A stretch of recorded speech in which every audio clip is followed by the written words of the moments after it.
querido estar aquí hoy, 14 de noviembre de 1976, para demostrar con nuestra presencia nuestra repulsa y nuestra reprobación por el Acuerdo de Madrid de 1975. El pueblo saharaui va a vencer en su lucha. Y va a vencer no solo porque tiene la razón, sino porque tiene la voluntad de luchar por su libertad.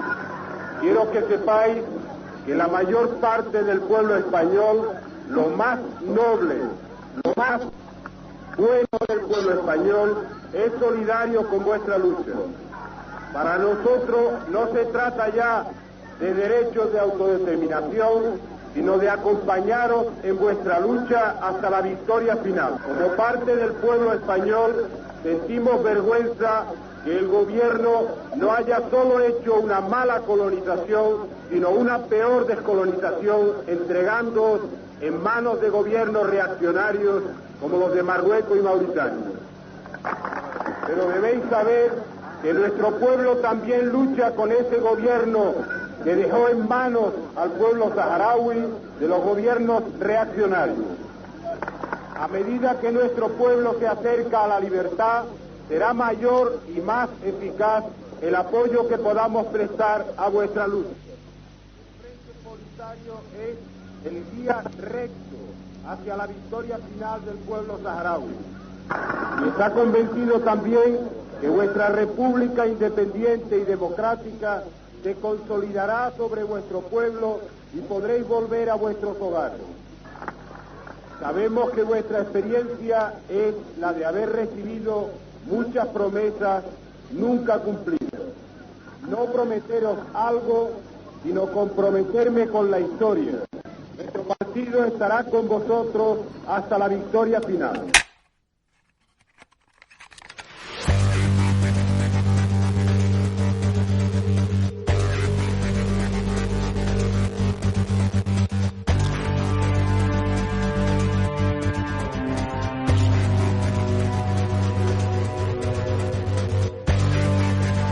Falsa Bandera, con Alfonso Trinidad.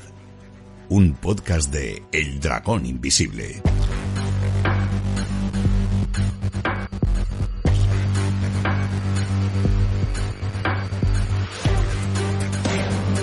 El actual enfrentamiento entre Marruecos y España, lejos de ser una disputa vecinal, es como la punta de un iceberg geopolítico, donde el deshielo del mismo podría hacer desbordar conflictos latentes en la zona. De hecho, las grandes potencias juegan un papel decisivo en este escenario. Las relaciones bilaterales son clave para entender el porqué de muchas posiciones. Por ejemplo, ¿sabíais que el primer país en reconocer a Estados Unidos como nación en 1777 fue precisamente Marruecos? La primera misión diplomática americana como país tuvo lugar en Tánger, y fue en 1787 cuando ambos países firmaron un tratado de paz y amistad que aún hoy en día está en vigor. Y en 1906, en la Conferencia de Argelia, Estados Unidos impuso su criterio sobre Francia y Alemania y salvaguardó la independencia de Marruecos en plena obsesión colonialista. Y una anécdota más reciente. Si recordáis el conflicto de la isla de Perejil, necesitó la mediación del entonces secretario de Estado Colin Powell, quien relató años después que la ministra española Ana Palacio lo llamó para solicitar su mediación. Tuve que intervenir y mediar por culpa de una estúpida islita. Eso contaba Colin Powell. Para Estados Unidos, Marruecos es un aliado prioritario. El polvorín mediterráneo es un juego de equilibrios donde las grandes potencias van posicionando sus peones para asegurar su presencia. Marruecos y España son ahora la parte visible de este conflicto, pero hay más, mucho más. Bienvenido, bienvenida a Falsa Bandera.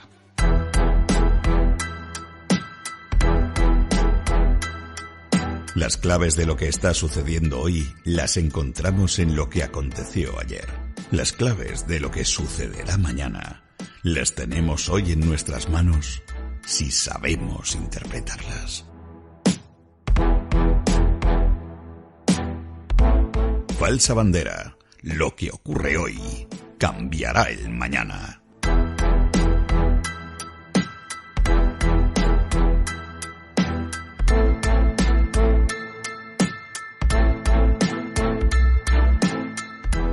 La semana pasada, como si habláramos de una guerra, de una batalla que está llegando a su fin, habíamos avanzado ya posiciones, habíamos llegado ya a tener algunos datos claros en relación a lo que estaba sucediendo en este conflicto, en esta disputa entre Marruecos y España. Tanto Juanjo Sánchez Oro como Miguel Ángel Ruiz y nuestros invitados Ernesto Milá y Luis García Villameriel nos relataban o nos hacían una introducción al respecto de lo que estaba sucediendo. Dejábamos pendiente un audio de Ernesto Milá en relación a esa disputa entre Marruecos y España y qué otras potencias estaban pendientes, qué otras potencias estaban al tanto de lo que sucedía. Juanjo Sánchez Oro, ¿qué tal? ¿Cómo estás? Hola Alfonso, pues nada, ya sabes, encantado una vez más de estar aquí con vosotros y de disfrutar de estas plácidas charlas donde hablamos sobre el bien, el mal, lo regular y las cosas que están pasando en este mundo y en el que viene. Bienvenido igualmente, Miguel Ángel Ruiz, bienvenido por segunda vez. Hola Alfonso, pues un placer estar de nuevo en Falsa Bandera. Si os parece, vamos a dar paso a ese audio de Ernesto Milá y continuamos con esa exposición en este segundo programa para dejar ya establecido lo que consideramos una idea más o menos clara y diáfana de lo que ha sucedido, de lo que está sucediendo y de lo que va a suceder en ese conflicto de Marruecos y España, para poder abordar en siguientes programas muchos temas relacionados en parte con este conflicto y también con todo lo que hemos llamado polvorín mediterráneo. Escuchamos a Ernesto Milá y continuamos.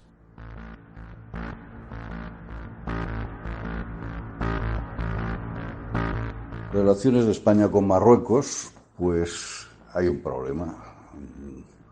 El fundamental es que una cosa es España, otra cosa es que España está dentro de la Unión Europea y por tanto pues se debe a unas normas comunitarias, y otra también es que Marruecos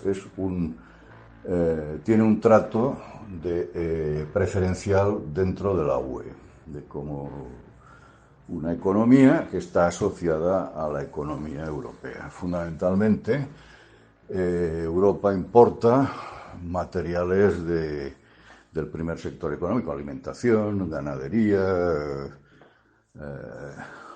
horticultura, etcétera, ¿no?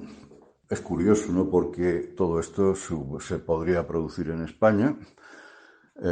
Se podrían generalizar y apoyar y ampliar los cultivos de naranja, los cultivos de cereales de Castilla, etcétera, etcétera. Y España podría haber sido y podría ser el granero de Europa y la despensa de Europa, ¿no? Pero la Unión Europea ha pensado que no, que mejor esta condición atribuirlo a estados no europeos, Argelia, el Estado de Israel y Marruecos. Absurdo, sí, es absurdo, pero es la Unión Europea, es decir, es el reino del absurdo, ¿no? El reino de la burocracia absurda. ¿Qué es lo más absurdo? Pues que el Estado español no ha vetado ninguna de estas normas, de estos tratados, pudiéndolo haber hecho. Pudiéndolo haber hecho. ¿Y qué ha ocurrido? Pues ha ocurrido que nuestra agricultura se está deshaciendo y no es competitiva en relación a la agricultura marroquí, que es mucho más barata. Bueno, estas son las leyes de la oferta y la demanda y los absurdos impuestos cuando la economía se convierte en la norma para regular las relaciones entre estados, ¿no?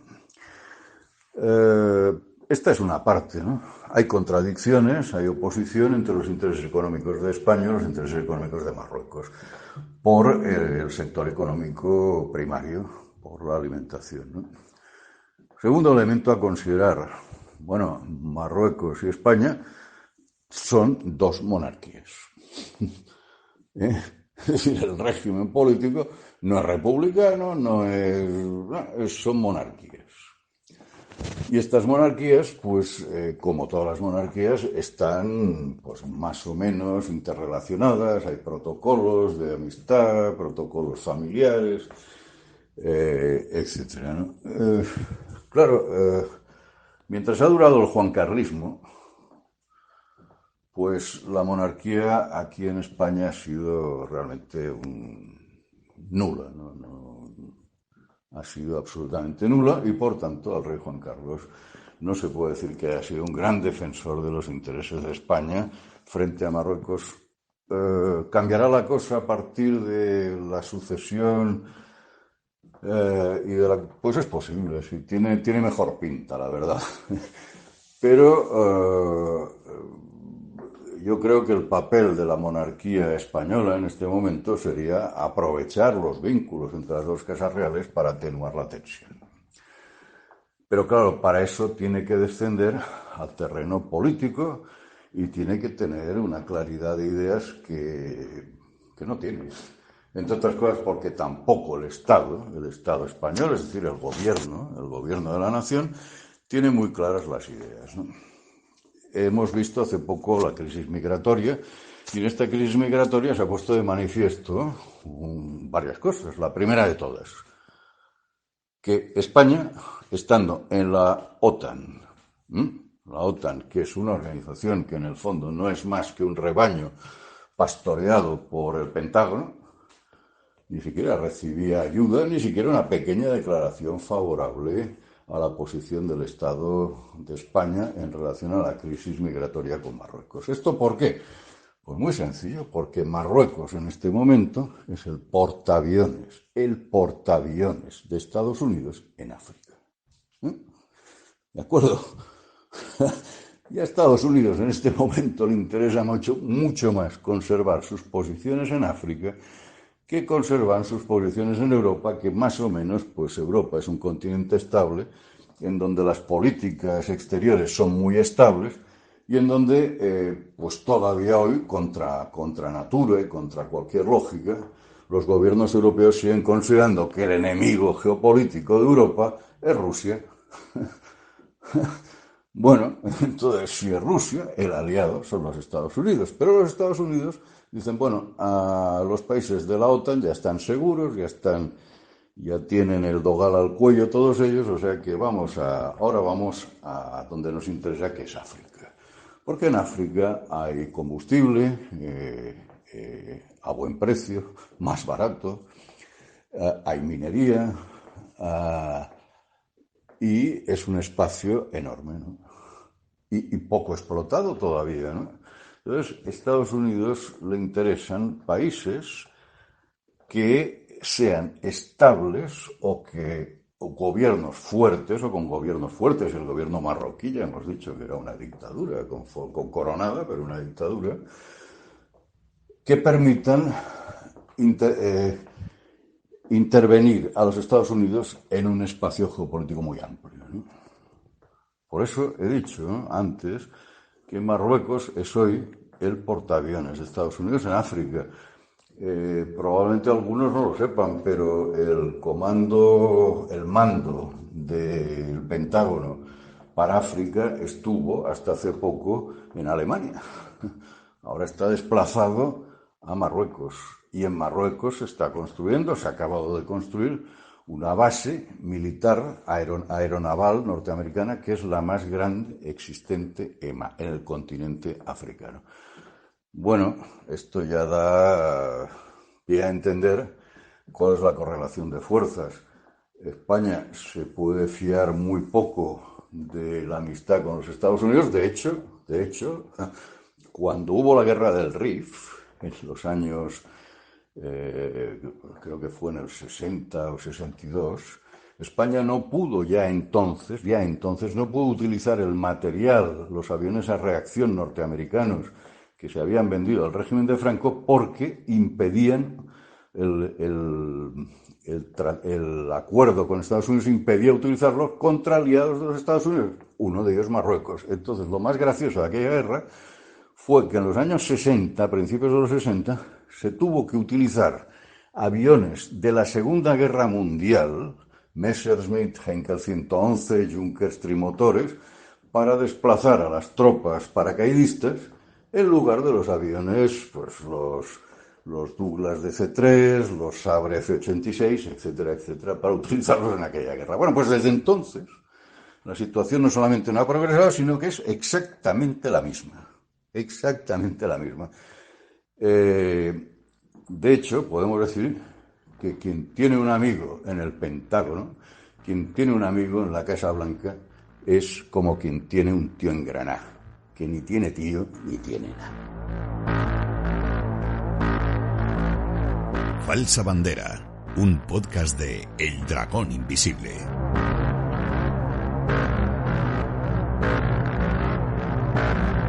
Bueno, acaba muy contundente Ernesto Milá, ¿no? con esa declaración, pero independientemente de eso, creo que abre un debate muy interesante y que quizás sale mucho menos en los medios de comunicación, que es el papel, en este caso, de Estados Unidos, de la OTAN, de la Unión Europea, en todo este conflicto, ¿no?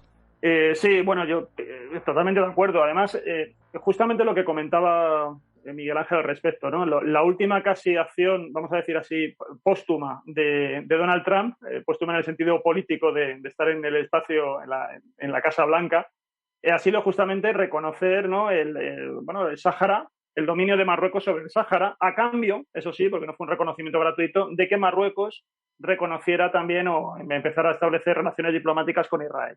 Luego podemos entrar un poco en el trasfondo, imagino, de ese asunto, pero para no desviarme en el tema de Estados Unidos, a ver, esto es una cuestión muy interesante porque es que Marruecos está utilizando el tema del Sáhara de una manera muy propicia para extender también su red diplomática internacional.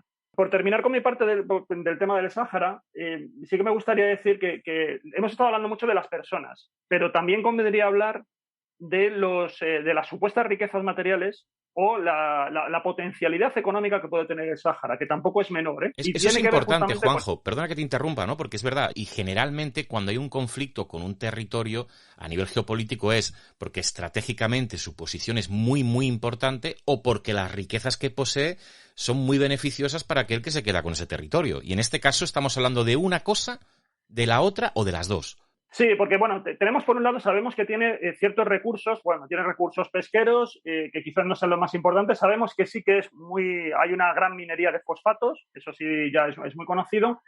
Es posible que tenga el Sáhara una serie de reservas minerales de tierras raras que también están pendientes un poco de explotar, y luego lo que sí que parece que hay un gran interés es por extraer energía solar, producir energía solar aquí en el Sáhara. Y es aquí donde también interviene.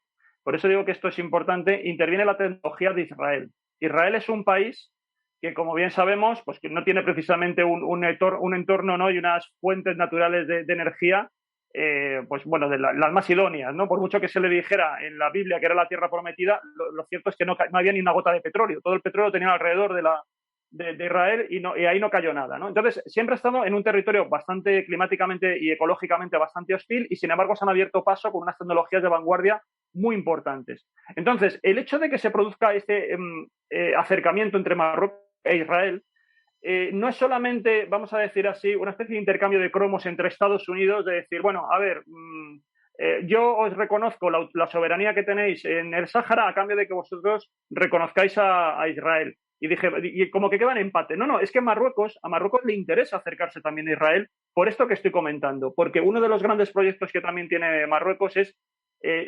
aprovechar, no digo que vaya a convertir el Sáhara en un vergel, pero sí que hacerlo económicamente mucho más viable y más próspero, introduciendo la energía solar, es decir, convirtiéndolo también en un territorio que pueda producir energía eléctrica a partir de la energía solar, y luego también todos sabemos Israel la capacidad que tiene también de todo lo que es el trabajo hidráulico. Y reconociendo a Israel como Estado, tiene acceso a las patentes de Israel. Puede empezar a hacer acuerdos comerciales con Israel, puede empezar a hacer que las empresas de Israel se puedan implantar en el Sáhara y, por lo tanto, esto va más allá de simplemente un reconocimiento económico o un reconocimiento diplomático a cambio de que Estados Unidos reconozca el Sáhara, ¿no? Como digo, aquí se puede crear una especie de entente económico, industrial entre Israel, Estados Unidos y Marruecos que puede beneficiar a los tres. Y es más, esto ya está en gran parte ocurriendo, porque una de las cosas que hace Marruecos es que cuando habilita espacios dentro del Sáhara para que lleguen determinadas empresas extranjeras a implantarse allí y tratar de explotar los recursos que hay o que pudiera haber, como digo, de nuevas energías que puedan extraerse del Sáhara, lo que hace Marruecos es que a esas empresas, lo que hace es que a sus gobiernos, a los gobiernos de donde dependan esas empresas, les obliga a tener embajadas diplomáticas allí, en el Sáhara, que de alguna forma están ya trabajando para que se reconozca internacionalmente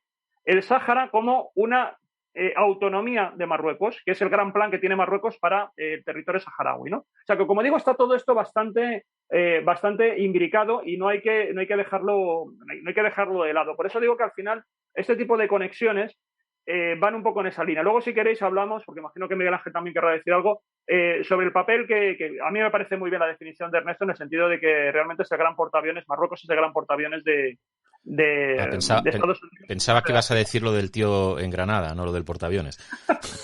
Bueno, en eso a lo mejor discrepo, pero ten en cuenta que, claro, la situación... A ver, yo creo que Estados Unidos se enfrenta, en el caso de la crisis entre Marruecos y España, se enfrenta que los dos son aliados. Pero si de alguien es aliado Estados Unidos, es de sí mismo. Entonces siempre va a jugar a su carta, a lo que mejor pueda conseguir, ¿no? Y ese es su papel. O sea, es decir, evidentemente quiere que haya paz entre los dos, pero sobre todo lo que quiere es que los objetivos que tiene Estados Unidos, y como digo, luego podemos comentar, Estados Unidos tiene en el norte de África, al final se mantengan por encima de ambos aliados, de los intereses de ambos aliados. Y eso es a lo que él juega. Vamos, eso, como has dicho, lo desarrollaremos ahora mismo, pero sí que, Miguel Ángel, me gustaría que de lo que hemos estado hablando, lo que ha hablado Ernesto, lo que ha comentado ahora Juanjo, pues también tú dieras un poquito tu opinión.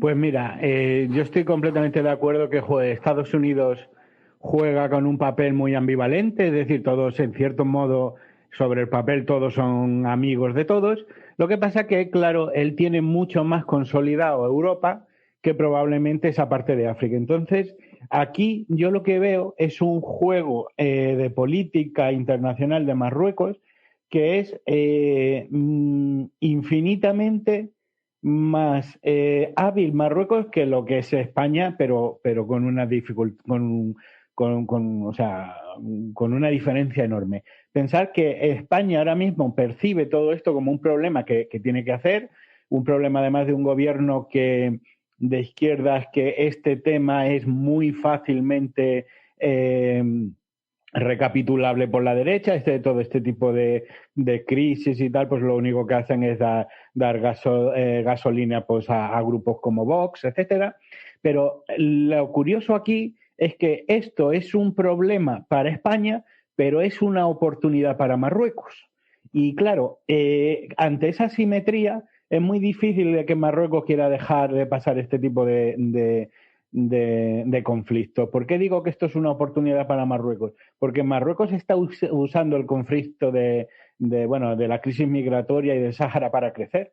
Por ejemplo, Marruecos le ha ofrecido a Estados Unidos que monte bases militares en Marruecos y en el Sáhara. ¿Para qué? En cierto modo, para ir ganando legitimidad, como decía Juanjo, para irse acercando a Estados Unidos. Luego, por ejemplo, está tratando de crecer económicamente a ello. Por ejemplo, está plantando cara a constituir alternativas a puertos pesqueros como puede ser el puerto de Algeciras, etcétera, etcétera. Está usando todo este tipo de situaciones para introducir o hacer una especie de dumping social, pues por ejemplo con el tema de las hortalizas, con los tomates, etcétera, etcétera. Entonces, claro, es que es tan diferente o tan asimétrico los dos escenarios en los que se mueven España y Marruecos, en el que España prácticamente aquí tiene, incluso la Unión Europea, que no terminan de poner sanciones a Marruecos y que esto se convierte en una patata caliente cuando en contraposición a Marruecos esto le supone una oportunidad para crecer y una oportunidad que puede ser muy rentable, que tiene proyectos de desarrollo para el Sáhara, que tiene... yo incluso he llegado a leer, no sé hasta qué punto será verdad, porque también hay que decir que en estos días hemos visto un despliegue de la fake news por parte de la inteligencia marroquí tremenda, sí. Incluso en periódicos españoles y también, bueno, pues han mentido, por ejemplo, con la participación de los ejercicios militares en Marruecos, que en principio dijo que iban a ocurrir dentro del Sáhara, etcétera, etcétera. Entonces, hay una oportunidad tan grande de crecimiento de Marruecos y yo creo que está jugando tan bien sus cartas en este sentido que me cuesta a mí pensar que esto a corto plazo vaya a tener una resolución. Y si la tiene, que todo podría apuntar a que eventualmente en algún momento el Sáhara acabe siendo completamente propiedad de Marruecos, vamos a decir, ¿no? Que gane su soberanía ahí, entonces se verá reformado y reforzado y todavía tendrá más peso específico en la política internacional, ¿no? Yo creo que esto es tanto así que incluso Estados Unidos se ha dado cuenta. Y no sé si sabéis prácticamente la última declaración de Joe Biden, que un poco en contraposición a lo que dijo Trump de reconocer la soberanía marroquí del Sáhara, han dicho que lo están hablando con diferentes actores, pero no ha querido dar su espaldarazo. Yo creo que, en cierto modo, a Estados Unidos también le interesa que Marruecos, no darle a Marruecos todo lo que quiere y tenerle ahí pendiente de esa situación, ¿no? Y yo creo que este es el juego de fuerzas en definitiva, que como digo, no tiene visos de acabar porque, como he explicado, Marruecos lo está explotando muy bien. A ver, Estados Unidos, lo que decíamos, no está estableciendo como una especie de cabeza de playa en Marruecos, porque dentro de lo que son los países musulmanes del norte de África, pues es de los que ahora mismo es más estable. Evidentemente no estamos hablando de que es una democracia. Ya el propio hecho de que tenga un ministerio de derechos humanos indica que no los tiene, porque cuando uno pone a un ministerio ese nombre es porque evidentemente no los está ejerciendo, lo hace un poco de cara a la galería y es la mejor manera de tratar de guardar las experiencias hacia el exterior, ¿no? Porque alguien te ha reclamado que no están funcionando los derechos humanos y entonces dices, bueno, pues creo un ministerio, vale, pues perfecto. Pero lo que está ocurriendo es que ahora mismo la alianza que tiene Estados Unidos está muy preocupado por el avance también de China en África. El poder blando de China, la forma en la que se expande China por África es absolutamente brutal. O sea, yo que estuve hace un tiempo en Etiopía, lo ves claramente. O sea, Etiopía es un país ahora mismo en manos de China. Todo lo que son las carreteras, incluso los museos, los aeropuertos, han hecho una vía rápida que consigue que ahora mismo Etiopía tenga, entre comillas, una especie de salida al mar, porque va desde la capital hasta Djibouti, que es otro país, y allí es justamente donde tiene un puerto que es casi también una base militar china. Entonces, el expansionismo chino, que es ahora mismo una de las grandes preocupaciones que tiene Estados Unidos, una manera que tiene de quizás frenarlo o de tratar de contrarrestar es buscando aliados sólidos en el norte de África. Y Marruecos lo es. Y en Marruecos, además también, como decía muy bien Miguel Ángel, tiene un plan para sí mismo y lo está jugando. Ahora mismo, creo que es el año que viene, cuando hay que renegociar nada más y nada menos que el acuerdo bilateral de Estados Unidos con España con respecto a la base de Rota. E incluso parece ser que Estados Unidos tiene intención de que esa base de Rota, en el caso de que se firme el acuerdo, hay que ampliarla de tamaño. Hay que introducir más elementos. Y si se amplía de tamaño, ya no sería simplemente una renovación que sería entre Washington y Moncloa, por decirlo así, sino que tendría que aprobarlo el Parlamento del Congreso español. Que apruebe esto el Congreso de los Diputados, os podéis imaginar lo que puede suponer con el tema famoso de las bases.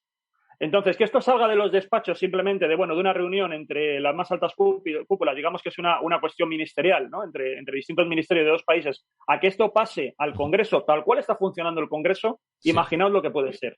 Sí. Entonces, ¿qué es lo que ha hecho Marruecos? Ofrecer una alternativa, ofrecer una base naval en Alcázar Seguir, que está operativa, que se sumaría a las bases, tiene 4 bases ya en pleno funcionamiento, 4 bases y varios proyectos más Marruecos en marcha. O sea, que se está militarizando, adquiriendo, desarrollando infraestructuras propias y adquiriendo material militar en muchas ocasiones también. Y esto no hay que olvidarlo, porque no solamente que adquieras el material militar, es que en torno a la adquisición de ese material militar, tú también desarrollas industria. Porque tienes que generar mantenimientos, tienes que generar especialistas que se tienen que formar para manejar esas máquinas, que se tienen que formar en Estados Unidos, o tienen que venir los instructores a crear centros de estudio para todo eso, o sea, que eso también genera conocimiento, ¿no? O sea, hace que un país también se desarrolle, ¿no? No pensemos solo negativamente en el aspecto militar, ¿no?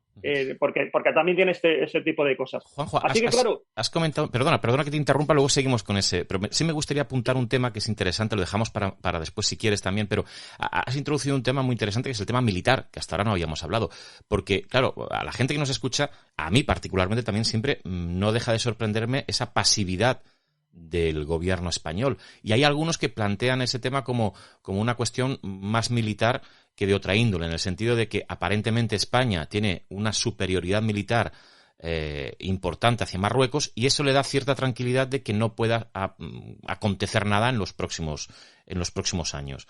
Yo no sé si eso es así o cómo lo veis vosotros. Yo creo muy rápidamente, yo creo que evidentemente no hay un peligro de guerra, entre otras cosas por lo que te comento, porque a Estados Unidos no le interesa.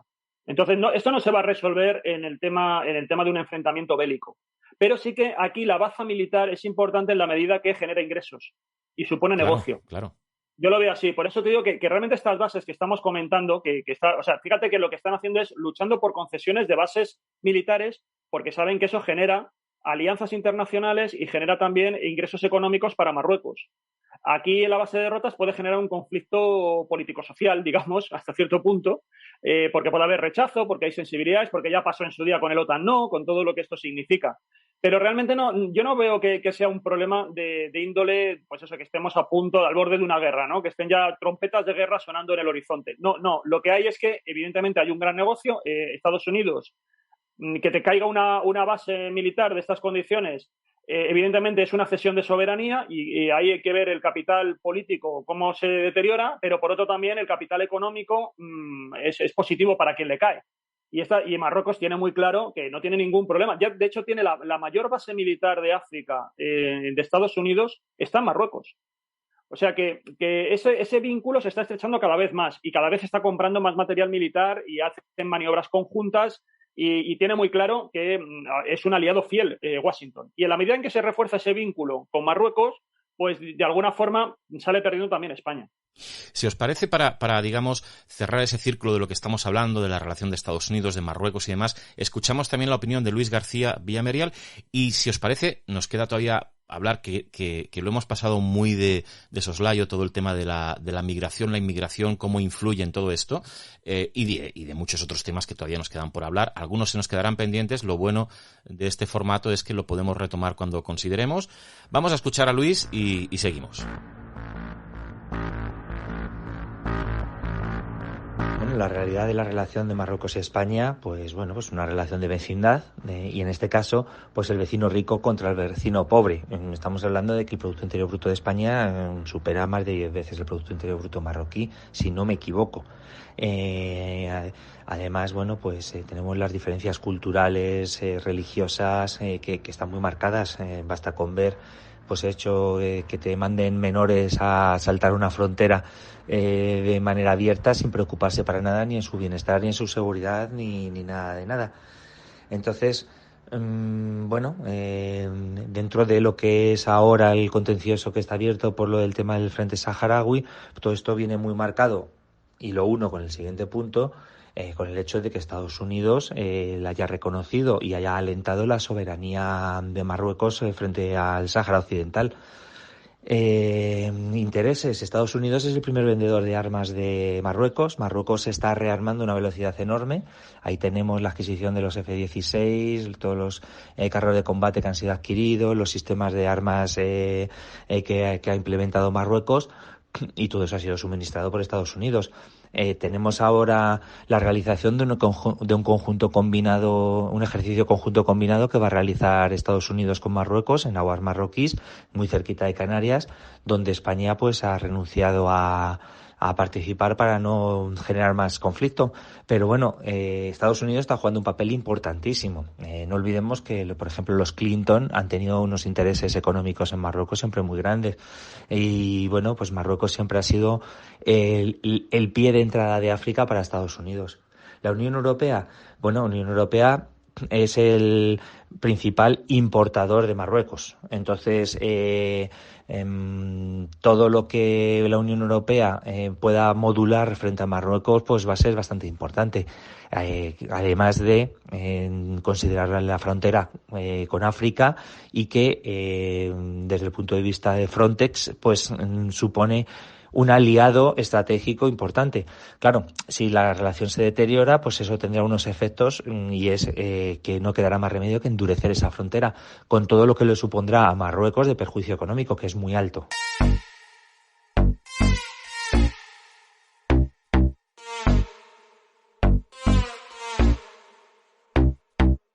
Se denomina falsa bandera a las operaciones encubiertas, llevadas a cabo por gobiernos, corporaciones y otras organizaciones preparadas para aparentar haber sido llevadas a cabo por otras entidades.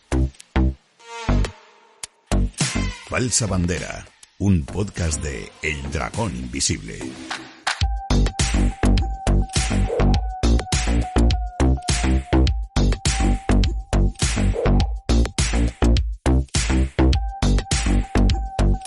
Bueno, pues yo creo que sí, que tal como están las cosas, y un poco si quieres volviendo a lo del tema militar, es que es una circunstancia. Yo no creo que haya peligro de guerra, porque además yo creo que en todo lo que llevamos de programa, sí que se evidencia una cosa muy importante, tanto en lo que fue en la Marcha Verde, que fue, recordemos, la invasión del Sáhara por parte de Marruecos, o lo que fue la retirada de España de Marruecos. Una de las cosas que más me llama la atención es cómo aquí hay una política internacional, hay una ONU que sirve como para poner las cosas sobre el papel en blanco y negro, pero a la hora de la verdad, lo que es la realpolitik, lo que es la política de facto, aquí lo que hace todo el mundo es ir a hablar con Estados Unidos y pedir permiso si puede hacer una cosa u otra, ¿no? Entonces, lo que sí que hay ya dentro de que ese Estados Unidos, de que ese gran imperio conceda o no conceda el permiso y que él además haga su particular equilibrio de fuerzas, yo lo que creo que hay otra cosa que yo creo que es muy importante y que está relacionado con varias de las cosas que querías tú hablar, Alfonso, sobre el tema del papel de la inmigración, etcétera, etcétera, ¿no? Y es que yo creo que también hay una simetría en lo que es el papel que cada país quiere desempeñar en el mundo y especialmente en la política exterior, ¿no? Y yo creo que Marruecos tiene una política exterior que es mucho más firme que la española. O sea, España habría que plantearse o habría que reflexionar, y si queréis ahora hacéis vuestras aportaciones, de quiénes queremos ser los españoles en el mundo, ¿no? Yo, por ejemplo, veo que Marruecos tiene, como decía Juanjo, un plan para sí mismo, un plan que juega muy bien, un plan que, aunque en lo militar, aunque él no vaya a iniciar una guerra, sí que quiere ganar peso específico y sí que quiere tener cierto poder de disuasión. Pero, por ejemplo, en contraposición a eso, es que, por ejemplo, en España nosotros vemos al ejército poco más o menos como una ONG, es decir, como un ejército que lo que hace es repartir una ayuda humanitaria y casi bocadillos y poco más, ¿no? Y Marruecos sí que juega, yo creo, mejor esa baza, por lo menos en lo que es aspirar a querer ser alguien en el futuro.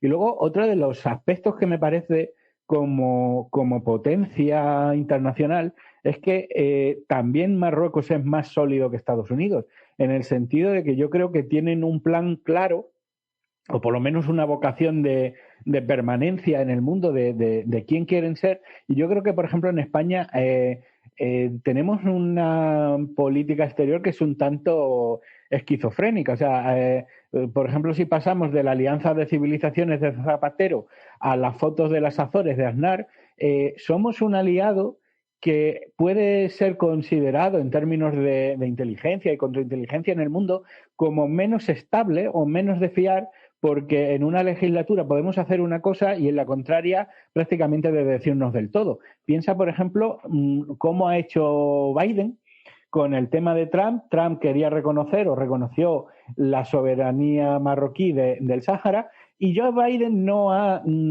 dicho que se lo va a pensar, pero no ha de alguna manera desautorizado a todo lo que haya dicho Trump, porque yo creo que lo inteligente en diplomacia es establecer unas ciertas líneas continuistas. Y yo creo que en España parece que, no sé si estaréis de acuerdo conmigo, parece que lo que nos gusta más es cuando entra un ejecutivo de diferentes signos, es un poco derrumbar todo lo que hizo el anterior, ¿no? Y eso que en política doméstica tiene, bueno, pues una serie de lecturas, pero yo creo que en política internacional eso nos pasa más factura de lo que muchas veces nuestros gobiernos están dispuestos a reconocer. Juanjo, sí, me gustaría que entraras a lo que ha dicho Miguel Ángel. Permíteme de todas maneras plantear 3 cositas de las que no vamos a hablar, porque la idea es no hacer unos programas excesivamente extensos. Yo creo que este programa requiere de una segunda parte, pero aquí, por ejemplo, y al fin y al cabo el nombre del programa es Falsa Bandera, es curioso cómo hemos hablado de política internacional, de geopolítica, de poderes, y no han entrado los nombres de Rockefeller, no han entrado los nombres de Soros, no han entrado los nombres de los grandes grupos de control o de los grandes grupos de poder por encima supuestamente de los gobiernos, que supongo que algo tendrán que decir o algo habrá que decir. No hemos hablado de la inmigración, no hemos hablado de la migración, de cómo se utiliza y cómo el conflicto marroquí del Sáhara y el conflicto de Marruecos con España, con la entrada de Estados Unidos, va a afectar o se va a extender con los otros conflictos que existen en el Mediterráneo. Eso, si os parece, lo vamos a dejar para otro programa. Así que, Juanjo, termina de hacer esa exposición que querías hacer y vamos acabando. Pues mira, yo estoy muy, muy de acuerdo con lo que ha estado diciendo Miguel Ángel. A mí me parece que es quizás un poco llamativo, porque aunque ha dicho también Miguel Ángel como que después que llega un gobierno pretende como revolucionar todo lo que ha hecho el anterior, es posible que en las formas sea así, pero a mí me parece que en el fondo hay una gran continuidad, ojo, para la política interior. O sea, daros cuenta que, por ejemplo, aquí han salido adelante políticas o leyes que fueron muy, por lo menos en las calles, fueron muy cuestionadas. Pues desde la ley del divorcio en su momento, la ley del aborto, determinadas reformas educativas, determinadas reformas, las recientes reformas laborales, e incluso la reforma también de la ley Mordaza, etcétera, etcétera, que parece como que cuando llega un nuevo gobierno se van a dar la vuelta, incluso se van a eliminar, y luego más o menos, bueno, se modifican un poquito, pero van quedando, es decir, que entre los gobiernos, los únicos que hemos tenido, ¿no?, quitando un poco la UCD, pero entre el PSOE y el PP, según se van turnando, en el fondo más o menos van manteniendo las líneas principales del trabajo anterior, más o menos, que luego sutilmente se puede comentar que puedan hacer otro tipo de cosas. Pero ¿qué quiero decir? Que en cambio la política internacional es donde sí que realmente eso es un sin Dios. O sea, ahí sí que tiene razón Miguel Ángel, que realmente no sabemos qué queremos hacer, no sabemos qué queremos ser de mayor. Parece un poco que casi estamos deseando que funcione muy bien la Unión Europea en ese sentido internacional para someternos a la política internacional de la Unión Europea. No tenemos un proyecto propio, o por lo menos a mí no me lo parece, ¿no? Y es cierto que vamos dando esos bandazos tan enormes que señalaba muy bien, ¿no?, desde Zapatero a Aznar, que parecen como dos mundos totalmente distintos, y eso evidentemente desde el exterior también es contemplado como que no saber muy bien a qué atenerse con respecto a lo que pretende España, ¿no? Entonces, sí que me gustaría a mí decir, por lo menos para terminar, sí, por mi parte, que realmente el nombre del programa es Falsa Bandera, y lo que, bajo mi punto de vista muy personal y por supuesto muy, muy cuestionable, lo que ha ocurrido con esta supuesta crisis migratoria que hemos tenido recientemente entre España y Marruecos es que realmente no lo era. Es cierto que, por ejemplo, determinados partidos políticos como Vox sí que han estado manejando un poco, jugando esa carta, porque evidentemente sabe que es lo que más llega a la piel de la sociedad, el tema de que vienen los inmigrantes y que nos van a invadir, pero realmente esta crisis migratoria no es tal. ¿En qué sentido? En que simplemente lo que han hecho los gendarmes marroquíes es abrir las vallas porque les interesaba, porque han recibido una orden de arriba. La mayor parte de la población que ha entrado no ha sido población subsahariana, sino que han sido marroquíes. Marroquíes, muchos de ellos, como se sabían, no solamente engañados, sino transportados por autobuses desde Marruecos, porque lo que pretendía hacer era un ejercicio de presión política, y estaba todo perfectamente controlado, manejado desde Rabat. Entonces, esto no es una crisis migratoria de las que sabemos que empiecen a llegar aquí pateras y que no sepamos, o que sea una crisis por hambruna o por movimiento de población. No, esto estamos hablando simplemente de que hay una crisis migratoria permanente, es cierto, y que se modula en función de determinados intereses geopolíticos. Y esto es lo que ha ocurrido en este caso. Que haya determinados partidos políticos que traten de rentabilizar esto internamente, bueno, pues están en su derecho de hacerlo. Pero estamos distorsionando la realidad. Lo que funciona esta última acción de Marruecos es que viene de toda una secuencia de actos que en los últimos años están realizando en aras de ese proyecto propio que tienen. Y esto simplemente es un elemento más, que sí que ha utilizado el factor de este líder del Frente Polisario que ha venido aquí a España, pero también lo ha hecho, y bajo mi punto de vista coincide en el tiempo, y yo imagino que no es solamente una cuestión de sincronicidad por azar, coincide que en aquel momento, también cuando se produce esta crisis migratoria, está habiendo una serie de manifestaciones en Marruecos a favor de la población de Gaza, frente a el enfrentamiento que estaba teniendo en ese momento con Israel.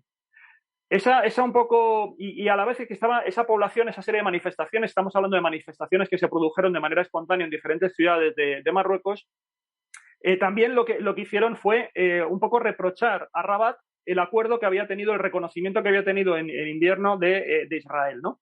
Entonces, para tapar un poco esa conflictividad, que tampoco digo que vaya a desestabilizar Marruecos, ¿no? Porque imagino que la disidencia en Marruecos está bastante controlada, pero es cierto que, bueno, para tapar eso, coincide que se produce la crisis migratoria con España, ¿no? Y ya también es una manera de desviar la atención.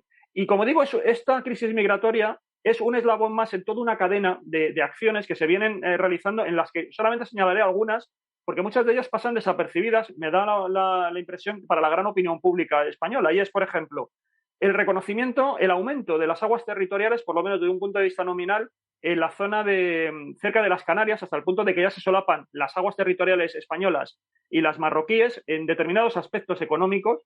Se solapan porque se sabe que allí abajo, en el subsuelo, hay un volcán famoso que tiene un mineral que en principio, bueno, puede tener, ahora es muy difícil de explotar de una manera rentable, pero está ahí. Y de esta manera, bueno, pues ya eso lo aprobó el Parlamento marroquí, ¿no? Esa ampliación de aguas territoriales para poder, en un momento dado, reivindicar ese subsuelo y poderlo explotar económicamente. Sin contar con un consenso por parte del otro afectado, que es España. Eso lo ha hecho. También, ¿qué es lo que tenemos? Bueno, nos olvidamos de que las aduanas comerciales con Ceuta y Melilla están cerradas desde hace ya más de 1 año y pico, y no por el COVID.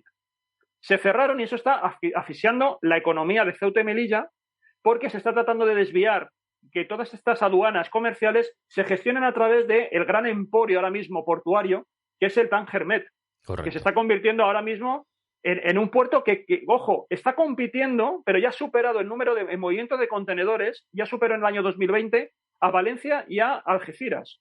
O sea, que no estamos hablando de un puerto pequeñito, sino que ha subido muchísimo en el ranking internacional de capacidad para traer mercancías y para comerciar.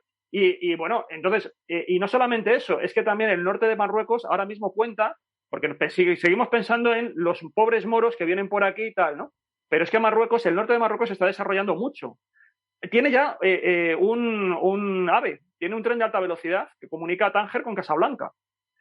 Entonces, ¿con esto qué quiero decir? Que evidentemente Marruecos sigue siendo una potencia dentro de lo que es el PIB económicamente inferior con respecto a España. Y seguramente hay una distorsión también económica y se esté creando un Marruecos de distintas velocidades. Gente que siga viviendo de una manera muy rudimentaria y áreas que tengan un gran desarrollo económico. Pero evidentemente está siendo ahora mismo un foco de atracción de capitales, un foco de atracción también política internacional, de atracción de que estamos viendo también de políticas que tienen que ver con la defensa, y está jugando muy bien esa baza. En cambio, España, tiene un estatus infinitamente, bueno, no infinitamente, pero muy superior a Marruecos en todos los aspectos, en todos los órdenes, y quizás eso también le está dando una falsa seguridad, ¿no? Se está como acomodando a la situación sin darse cuenta de que hay otros jugadores que han entrado también en la partida y que están también moviendo sus naipes de una manera bastante inteligente, ¿no? Entonces, bueno, quizás esto, yo creo que de esta forma sí que quizás podemos entender mejor estos últimos incidentes que hemos tenido en la valla, ¿no? Y como en tantas ocasiones, quizás por señalar el dedo nos hemos olvidado de la luna, ¿no? De mirar a la luna, que era donde realmente teníamos que mirar. Ahí acabas de decir una frase que yo creo que es básica en este programa, tal y como lo hemos empezado, ¿no?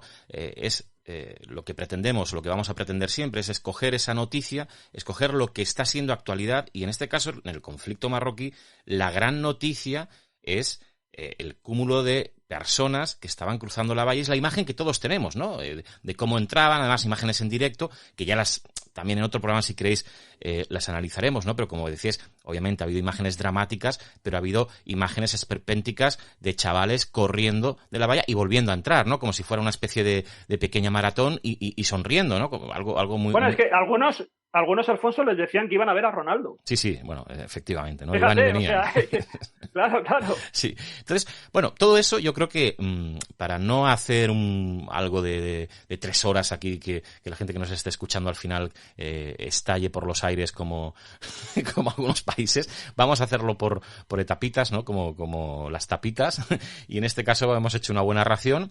Pero sí que me gustaría terminar con una respuesta más o menos corta, pero que da pie al nombre del programa, Falsa Bandera. Y es que en este caso, si tuviéramos que nombrar a ese estandarte, a quién lleva esa falsa bandera, ¿a quién se la daríais vosotras? ¿Quién está aportando esa falsa bandera en todo este conflicto? Pues yo creo que la falsa bandera aquí es compartida entre Marruecos y probablemente nuestro Congreso de los Diputados, ¿no?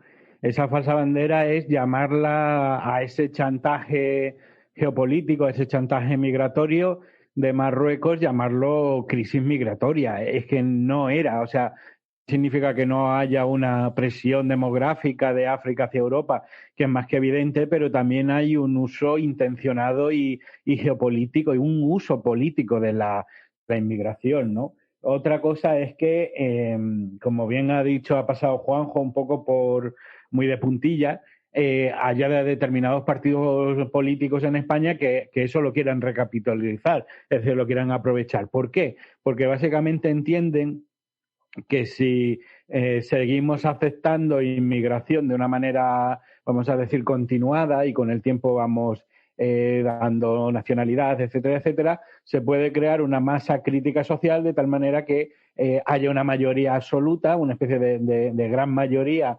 de inmigrantes que se sientan seducidos por unos partidos de izquierdas que realmente pues se enarbolan en la tolerancia, etcétera, etcétera, pero que al final de eso hay un fin electoral, ¿no? Entonces, yo creo que el gran problema es verlo todo, o la gran falsa bandera es verlo todo en términos de política doméstica, ¿no?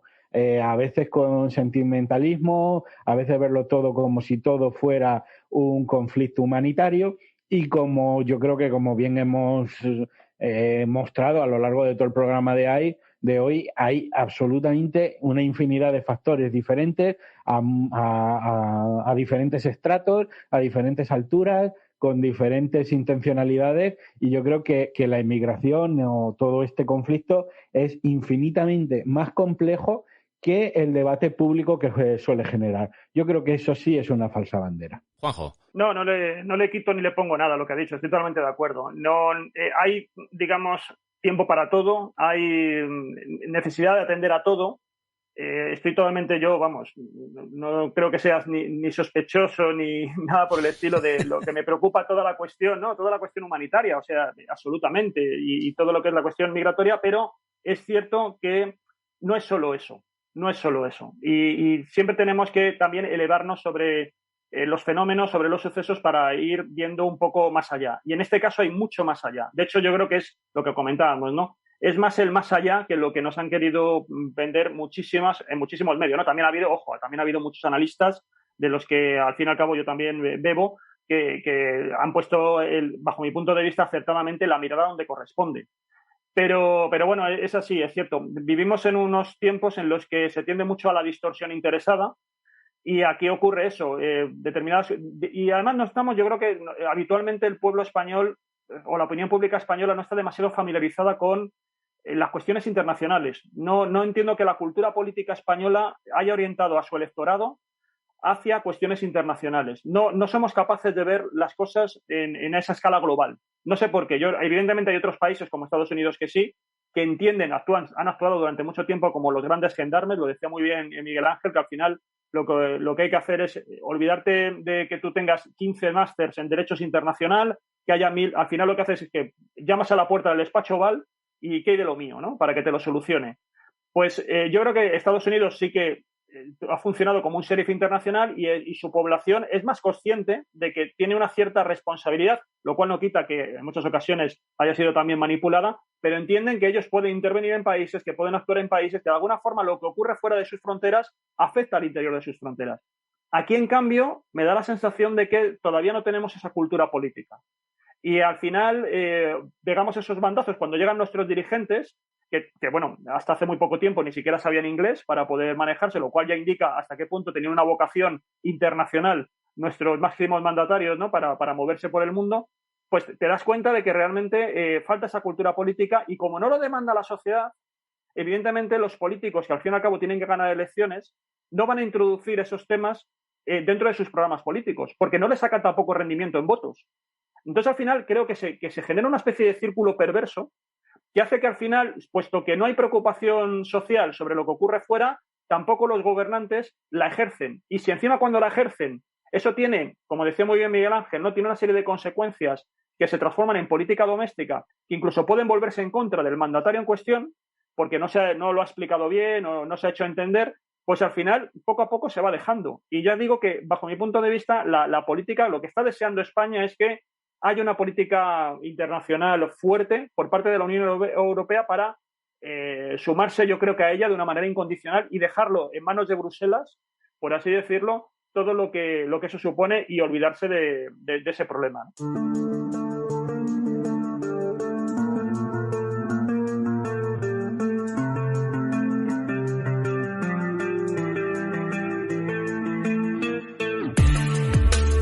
Imaginaros lo que podríamos disfrutar si aún estuviera vivo ese genio que era Luis García Berlanga, en el que, bueno, en estos días se cumple ese 100 aniversario de su nacimiento. Sería fantástico poder ver, creándole una película en relación a lo que está sucediendo ahora. Aprenderíamos muchísimo más de lo que seguramente estamos aprendiendo de los medios de comunicación. De todas maneras, en los próximos días, en los próximos programas, vamos a intentar subir a una especie de barco en el cual vamos a ir recorriendo todos esos puertos mediterráneos, vamos a ir viendo cómo afecta todo lo que está sucediendo ahora mismo entre Marruecos y España y el Sáhara Occidental, pero también cómo ha desembarcado Estados Unidos y cómo está evolucionando todas las políticas locales en diferentes ámbitos del Mediterráneo y cómo afectan a nivel general y cómo nos afectan a nosotros. Falta hablar de la inmigración, falta hablar también, que lo hemos desarrollado en esta última etapa, de cómo la política española interna, doméstica, rentabiliza todo esto y cómo de alguna manera lo manipula también, porque creo que quizás, y eso sería un debate para el próximo programa, interesa más la rentabilidad en votos y la rentabilidad partidista que la realidad que está sucediendo, o al menos eso es mi sensación desde el punto de vista objetivo, y queda algo crucial a mi modo de ver, que lo veremos en el próximo programa, y es qué va a ocurrir en el futuro. Es decir, una vez que tenemos planteadas y estabilizadas todas las conductas y todas las pautas que hemos visto en este programa, ¿qué puede suceder en el futuro en la relación Marruecos-España y qué va a suceder en el futuro en esa relación de esos países con el resto de sus vecinos mediterráneos? Miguel Ángel Ruiz, muchas gracias por tu esfuerzo, muchas gracias por todo lo que nos has ayudado en este programa y, oye, la semana que viene o el próximo programa, pues aquí estarás para seguir con cosas que sé que se te han quedado en el tintero y que te gustaría mencionar, las mencionaremos. Perfecto, muchísimas gracias por invitarme y un placer participar con vosotros.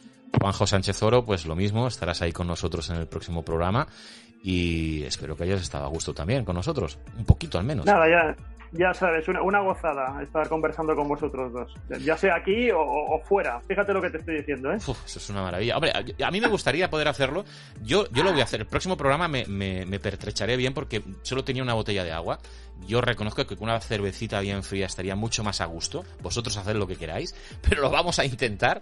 Y por supuesto, y algo muy importante, yo creo que en eso me apoyáis, que cualquiera que nos esté escuchando, que cualquiera que haya escuchado este programa, nos aporte sus ideas, nos aporte sus opiniones y nos aporte qué cosas se le quedan en el aire y qué cosas le gustaría que pudiéramos abordar en el programa que no le ha quedado claro, porque en definitiva todo esto lo hacemos para que aquellos que nos escucháis tengáis una idea más clara de lo que está sucediendo en el mundo. Y yo, por ejemplo, pues hoy he aprendido muchas cosas que no sabía y me quedan cosas en el aire que preguntaré en el próximo programa. Miguel Ángel, Juanjo, un placer. Amigos, espero que os haya parecido interesante como para seguir escuchándonos en próximas ocasiones. Nos vemos, mejor que vernos, escucharnos, en Falsa Bandera. Falsa Bandera, con Alfonso Trinidad, un podcast de El Dragón Invisible.